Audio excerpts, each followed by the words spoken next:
In this video, I'm going to show you how to fix the error E4 or paper jam in your HP Invoice 6400E series printer. You will see the yellow light is flashing here, also the light is yellow on this section. If you clearly see, there is a paper stuck here. So we can take it out from this side, but it's not coming out completely. So let's open the ink chamber. So lift it from this section, have a look inside, simply take it out from this side. So this is really bad to see when the paper is stuck so badly.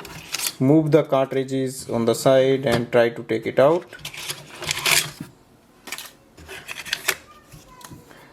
Now you can also open this section and have a look. If any other paper is stuck there, you can just take it out. Once done, now you can close this chamber and also click on the cancel button here.